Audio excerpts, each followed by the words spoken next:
12 o'clock, right on the nose. There you are, Miss Cinderella. Home right on the stroke of midnight. I'd better scram before my chariot out there turns back into a pumpkin. You turn back into a mouse. I resent that. Okay, if you're not a mouse, stick around and explain things to Grandpa. Not me, Barbara. This is where I came in. Good night. Good night, Mr. Mouse.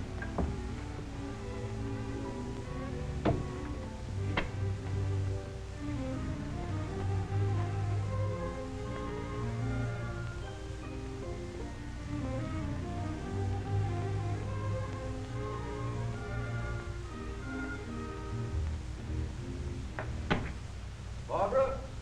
Is that you, Barbara?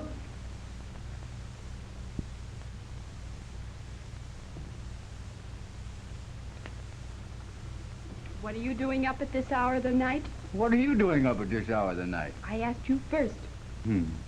Well, honey, I just had a few things to do.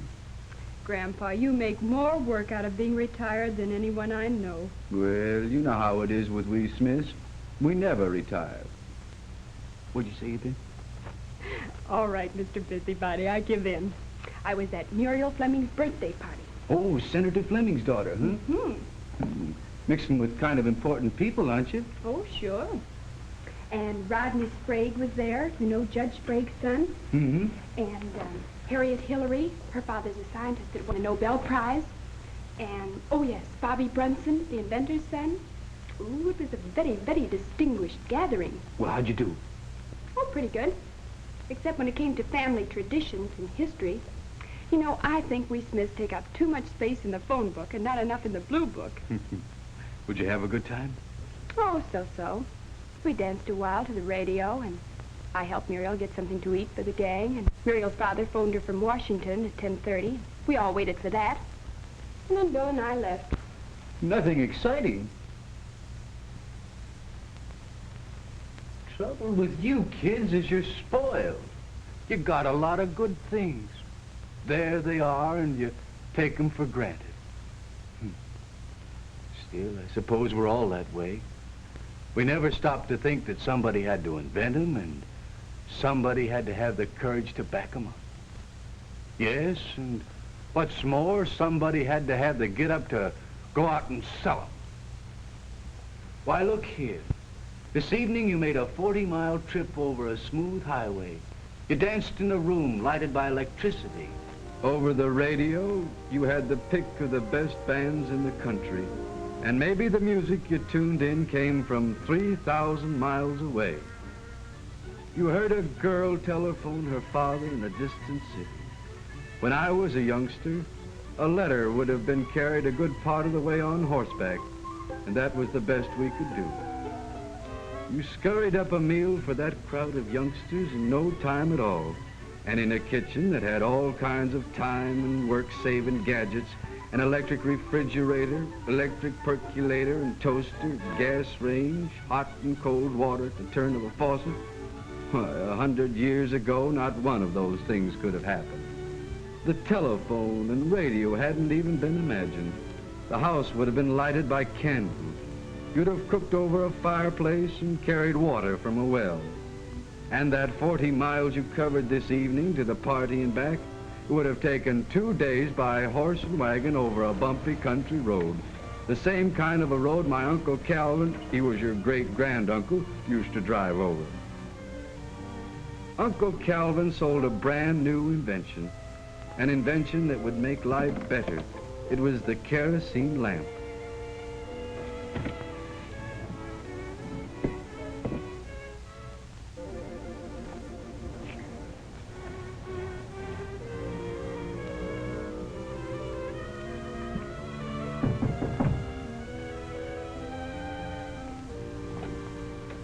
Evening, Miss Withers. I've got something here I'd like to show you. Well, I'm a mite busy right now. What is it? This right here, it's a coal oil lamp. A coal oil lamp? Yes. Well, I allow as how I never even heard of it. What's the matter, Monty? What has he got? It's a new invention, a coal oil lamp. Oh, well, we've got no time to bother with it. We're just about to have our supper. Now, hold on, Mr. Withers. Let me tell you about this lamp. It's going to make things a lot easier and pleasanter for you. You see, it takes the place of candles. My father got along without using newfangled contraptions, and so do I. It gives a brighter light than a candle. No flickering and easy on the eyes. Why, you can read the finest print by it. My father got along without reading fine print, and so do I. It's a lot cleaner, too. You know, Miss Withers, how candles are, always dripping grease on your clothes and on your tablecloth. Candles make washing. My father got along without washing, and so... Esri, never mind. How do I know what you're telling me about this lamp is the truth? You just let me come in and light it. I'll show you. If this lamp don't beat any candle all to holler, I'll make you a present of it. Well, I don't know. I ain't so keen on letting strangers come into my house, and I don't seem to recollect you. My name's Smith. Well, there's a lot of Smiths. I'm Calvin Smith. Say, maybe you know my brother David. He's in the life insurance business.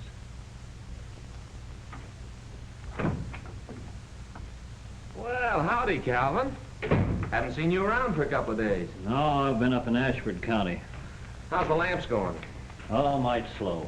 You know, David, I just can't understand it. Those lamps are so much better than candles, there just isn't any comparison. Why, anybody can see they're better.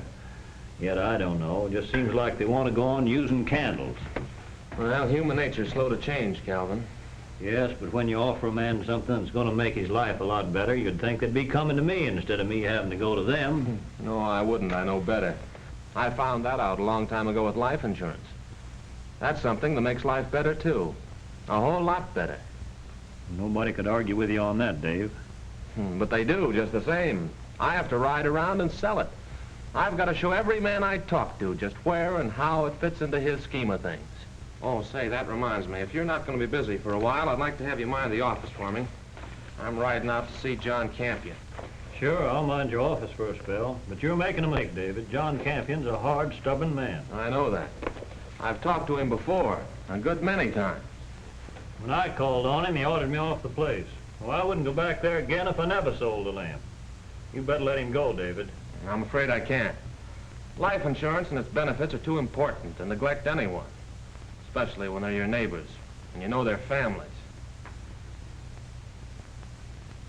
Well, I don't know, but I think I'm going to get along all right with John Campion.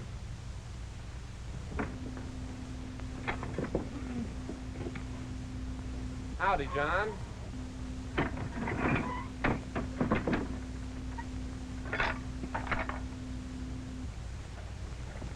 John, I think maybe I've made a mistake. Maybe the reason you and I haven't been hitting it off is because I haven't explained life insurance right. You see, well, it isn't like I've been coming out here trying to sell you something. I'm asking you to join into a partnership. A partnership with a lot of other men so you'll have security. That's what life insurance is. A partnership for security. I don't need no security.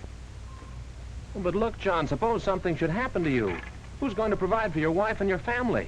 Who's going to look after them? I'm offering you peace of mind and protection. Peace of mind for yourself and protection for those you love. I told you I didn't want to be bothered. I'm tired of listening to you. Now you get off my land, Dave Smith, and stay off. Because if you don't, I'll put you off.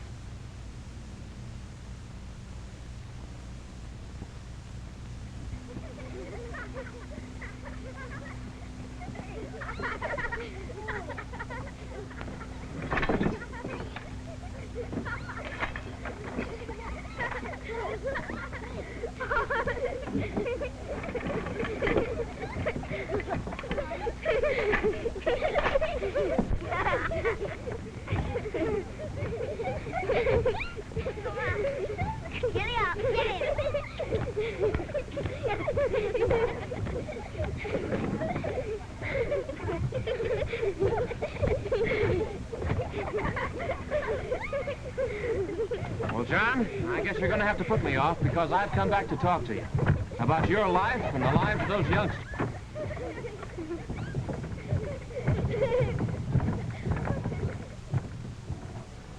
That afternoon, John Campion took out his first policy. And later, when he died of typhoid, the Campion children were well cared for. David was my great-grandfather, wasn't he? Yes, my father. One evening, he went out to settle a claim. And while fording a creek swollen by spring rains, he was drowned. If Dave Smith had been a soldier or a statesman, they'd have called him. But your great-grandfather was just a salesman going about his regular work. I was about 18 years old then. I don't want to discourage you, Sam, but as your father's lawyer, I am bound to tell you what I think. You understand that? Yes, sir. You're pretty young to take over your father's business. Well, there's no one else, sir, and besides, I know quite a bit about it. You see, I've been sort of studying up. Yes, there's a lot of new things coming up. Endowment policies and the like. You see, the insurance business is improving right along with everything else. I know that, Mr. Wilkes. Besides, there's something else, Sam. Sit down. I'd like to talk with you about it. You know, this life insurance business means a lot of hard work. I know that. I'm not trying to influence you, son. I'm merely making sure that you know your own mind. I'd hate to see you start out and then want to give up the business for something more interesting. Well, I don't know what would be more interesting. Well, all of the young fellows are going west now. The railroads have opened up the country. It's a big boom in real estate and building, and you might want to get into it. I will be in it, sorta. Why, Mr. Wilkes, where do you think the flow of mortgage money is coming from to make those real estate developments possible? From life insurance money.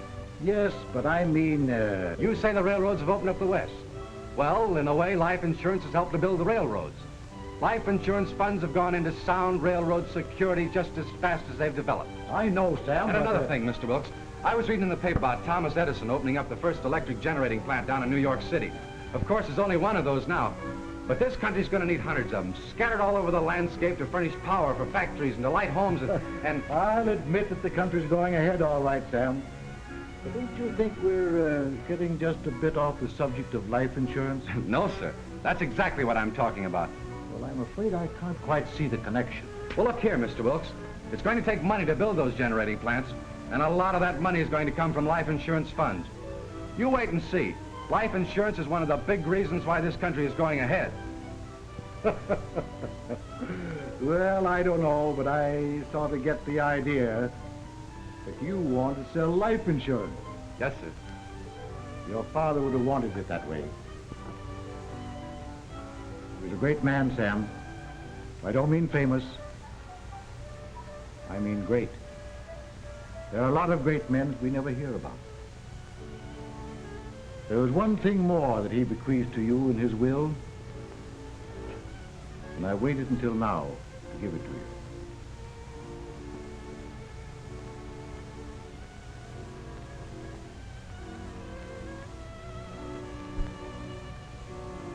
Gee, it's 8:32.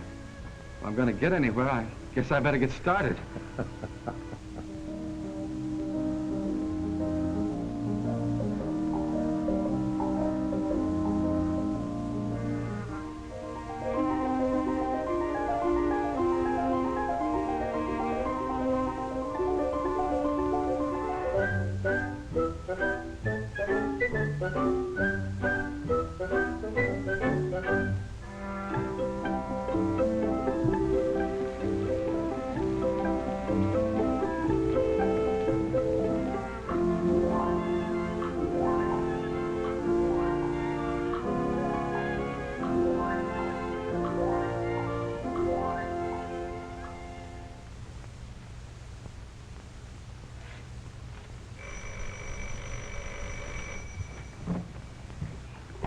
Hello.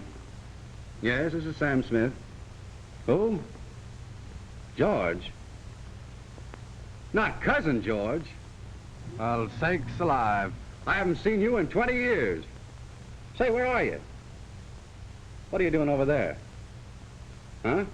Well, when I haven't seen a man in 20 years, I guess I can take a day off. Huh? Oh, sure I'll find you. Be right over.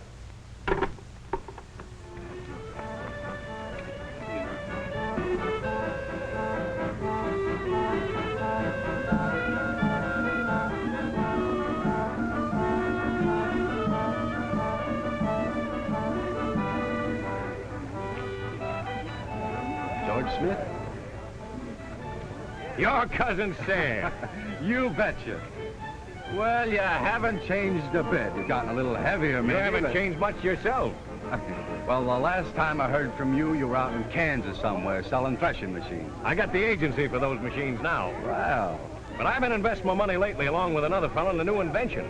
That's why I'm here. I'm demonstrating it. oh, a new kind of thresher? No. This is something altogether different. Wait till you see it. There. There she is. Well, a horseless carriage. Well, some folks call it that, but we call it an automobile. Well, sakes alive. I've read about them, but say, what are you doing down here with it? I'm gonna race it. Race it? Against what? Against a horse. Imagine racing this thing against a horse. That man must be crazy.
And here's something else for you to remember. With this machine, you can travel around and see and learn things about your country.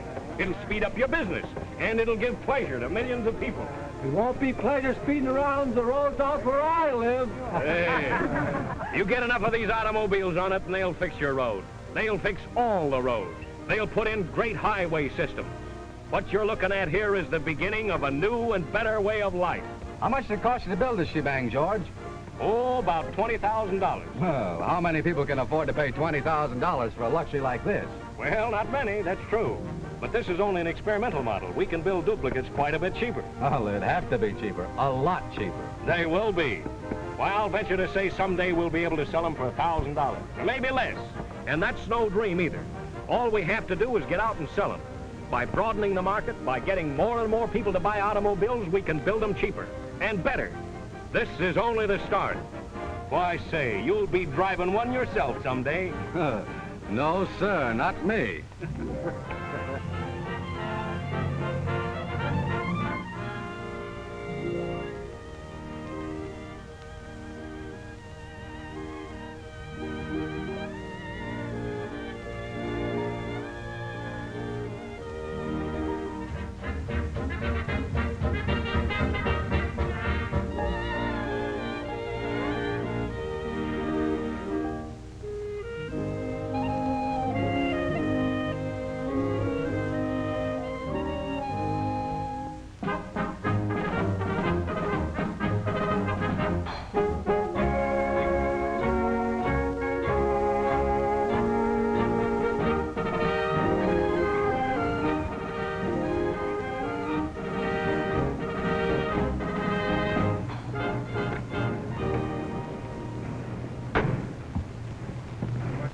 Good morning, Mr. Smith. Good morning, Mary. Hello, Sam. George! Well, when did you get in town? Just got in this morning. Well, you're certainly looking fit and prosperous. Judging from this new office, you seem to be doing all right. Oh, I managed to keep up with the times, but I still have to get around and sell. You certainly get around in style. Huh? Oh, yes. That's my 10th car. And it does more things and gives me more for my money than any car I ever owned. And I recall when you said you'd never ride in one. Well, I guess salesmanship finally got me. Do you remember what I said that day at the county fair about broadening the market? What I said would happen when more people bought cars? Yes, and everything you said came true. But don't you think you've got an exclusive patent on this broadening the market business? We've done the same thing with life insurance, and it's worked out the same way. Now, Sam, you don't have to sell me. I'm just telling you. Why, life insurance does more things now that back in the old days we never dreamed of. But by broadening the market and broadening its use, well, the company's risks have been reduced and you get more for your money. You seem to be collecting quite an audience.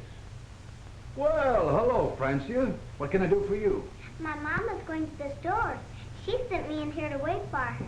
Well, listen, honey, that's fine. You just come right over here and sit down right there. Make yourself at home. Oh, and here's a book with some pretty pictures in it. Why, look, there's a picture of an automobile this man here is making.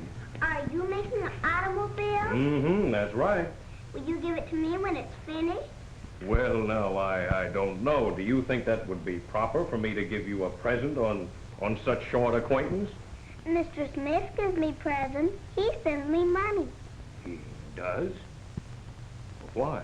Because my papa was in an accident, and he can't come back ever. Now, Francia, you go on and look at the pictures, honey. And Mama says if it hadn't been for Mr. Smith, we couldn't... Now, Francia, you mustn't bother us, honey. Why, we're talking business. What's business? My job. Now, you be quiet. What's your job? Why, he's a salesman, honey. And someday I think you're going to be awfully glad he is. Well, I guess all of us would be glad there were salesmen if we stopped to think of what an important job a salesman fills. We talk about being sold when we're being served. Now, you take Mr. MacArthur down at the grocery store. I'll admit Ben MacArthur doesn't look important, but when he started in business, you bought cereals and crackers out of open barrels and butter out of a tub. MacArthur's was the first grocery in this neighborhood to sell its customers on packaged goods. And while maybe Ben didn't think of it in that way, he was really selling convenience, cleanliness, and better health.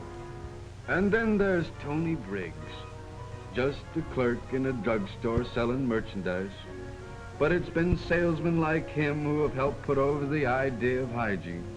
And it's salesmen like him the community depends on for emergency service when there's a sickness or an accident. And speaking of sickness, that reminds me of Dr. Westfall. Today, you'd never think of him as a salesman. Yet I can remember when he was a young doctor making his rounds and selling folks on vaccination. Now take your dad. If you'd ask him what he is, he'd say an insurance salesman. Yet spends lots and lots of time right at his desk serving his clients, handling problems of security, and because nowadays life insurance covers such a wide range of security, he has a lot greater responsibility than I had in my time. He has to work harder. He has to know more. He has to know about retirement policies and family income, educational endowments, life insurance trusts, and a lot of other improvements which have come in since my day.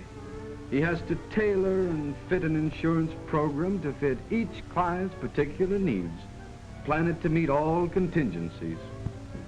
So far, so good. But what if something should happen that I couldn't go on working, protecting the business? Yes, I've provided for that, too. It's outlined on pages 6 and 7. He has to continue to serve his clients. All through the years, Mr. Gilmore, your policies have been building up life insurance values for your family and yourself.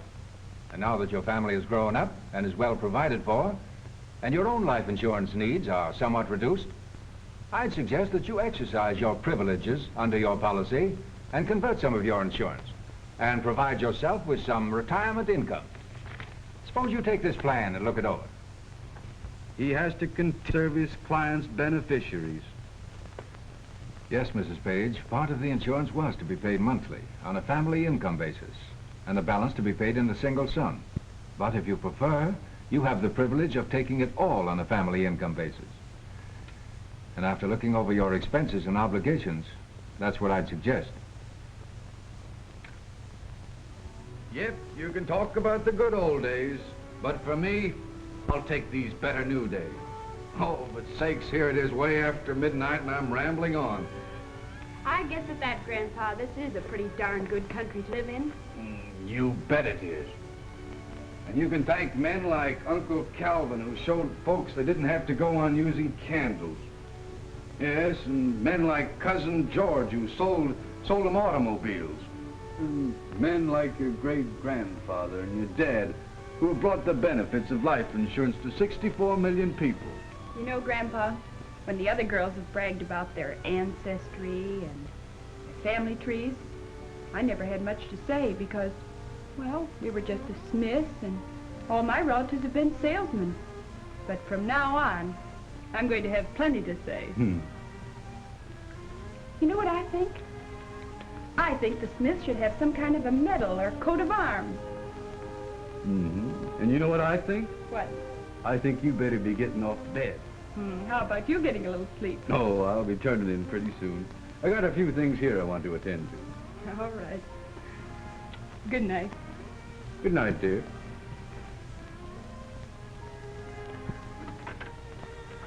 Coat of arms, huh?